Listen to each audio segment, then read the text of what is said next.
Hey guys, welcome back to my YouTube channel. कैसे हो आप लोग? आई होप आप लोग बहुत अच्छे होंगे। तो कल एक छोटा सा इंसिडेंस हुआ जिसकी वजह से मुझे लगा कि मुझे इस टॉपिक पे वीडियो जरूर बनानी है। ठीक है, वो ये था कि मेरी बेटी फोन चला रही थी और स्क्रॉल कर रही थी। उनको क्या होता है, यूट्यूब किड्स मैंने डाउनलोड कर रखा है, बट स्टिल बच्चों को ना रील्स में ज्यादा मजा आता है। अब हम इधर उधर होते हैं, वो 1 मिनट में फटाफट ना वो रील स्टार्ट करके स्क्रॉल करने लग जाते हैं। वो एक रील मेरी नजर पड़ गई, जैसे वो स्क्रॉल कर रही थी, मैंने उससे फोन लिया, देखी, गीता कपूर के बारे में थी। गीता कपूर का एक बहुत ही कंट्राडिक्ट स्टेटमेंट था, जो कि बहुत ही अडल्ट स्टेटमेंट था वो उनका।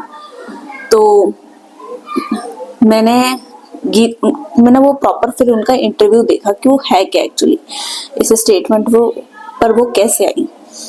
तो उन्होंने बहुत ही बोल्ड स्टेटमेंट दिया था, ठीक है, जो कि लोगों ने उस पे बहुत लोगों ने आपत्ति भी जताई। बहुत लोगों ने ये भी बोला, यार बहुत ही स्ट्रॉन्ग वुमेन है ये, इसने इतना स्ट्रॉन्ग पॉइंट ऑफ व्यू रखा है, इतना सच बोला है जो कि सच बोलने की हिम्मत कोई नहीं रखता।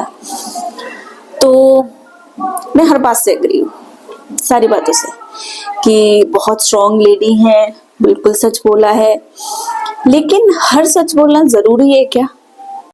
उसमें बच्चे भी इन्वॉल्व हैं।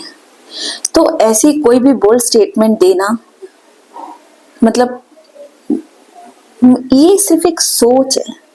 मैं ये नहीं बोलती कि वो गलत है, उन्होंने जो जो बोला वो गलत है, बिल्कुल नहीं, सब कुछ सही है। लेकिन एक पॉइंट ऑफ व्यू होता है कि कौन सा सच पर्दे में रखना चाहिए और कौन सा सच दिखाना चाहिए।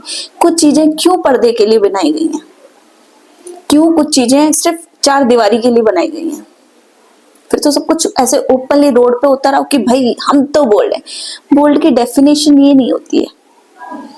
बोल्ड की डेफिनेशन होती है कि आप कहाँ पर अपनी समझदारी से अपने शब्दों का इस्तेमाल कर रहे हैं, वो होती है बोल्ड की डेफिनेशन। कहाँ पर आप किसी गलत के लिए चुपचाप नहीं बैठ रहे हो, वो होती है बोल्ड की डेफिनेशन। इसे बोल्ड की डेफिनेशन नहीं बोलेंगे कि आप कुछ भी बोल्ड स्टेटमेंट दे रहे हो विदाउट कंसर्निंग की पब्लिक है बाहर क्या देखेगी, किस पे क्या इम्पैक्ट पड़ेगा, बच्चों पे क्या। इसीलिए हमारी जनरेशन एकदम ऐसे ओपन होती जा रही है। क्यों? ये बोल्डनेस के चक्कर में। अब जो लोग ये बोलते हैं कि भाई अच्छा, इस पे कुछ लोगों ने ये भी कहा, कुछ लोगों के कमेंट्स से मैंने काफी कमेंट्स पढ़े थे जिसपे लोगों का था कि आप सारे सच ऐसे ओपनली नहीं बोल सकते ना, कुछ सच आपको पर्दों में रखने की जरूरत होती है। फिर किसी ने कहा कि यार शी इज डैम बोल्ड, आज की डेट में इतना सच कौन बोलता है। आप किसको किसको अप्रिशिएट कर रहे हो, इस सोच को कि ये चीजें ओपनली सबसे बात की जाए। हाँ, एक और कमेंट था कि she is single, she don't have family, तो शी डोंट इवन केयर कि बच्चों पे क्या असर पड़ेगा। क्योंकि ये तो आप तभी सोच सकते जब आपके पास आपके बच्चे हों या आपके सामने आपको लगे अरे यार इन पे इस चीज का गलत इम्पैक्ट पड़ रहा है, ये चीज आप तभी सोच सकते हो। तो 2-3 ऐसे स्टेटमेंट जो मैंने पढ़े थे जिसमें लिखा था she don't have family. See, single रहने को मैं गलत नहीं बता रही, you are a strong lady, आप सिंगल रह रही हो, वो आपकी चॉइस है, सिंगल रहना आपकी चॉइस है। लेकिन आपको बाहर एज अ पब्लिक फिगर क्या बोलना है वो आपकी रिस्पॉन्सिबिलिटी है।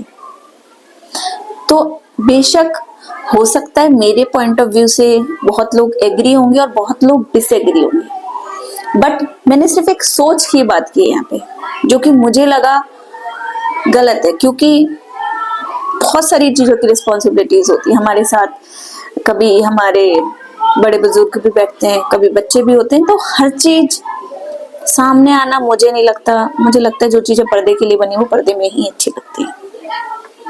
तो जो भी मेरे पॉइंट से डिसएग्री हो ना या एग्री हो, आप अपना ओपिनियन ना विद ड्यू रिस्पेक्ट ही देना मुझे। So see you in the next video guys, तब तक के लिए बाय बाय, खुश रहिए, एंजॉय कीजिए।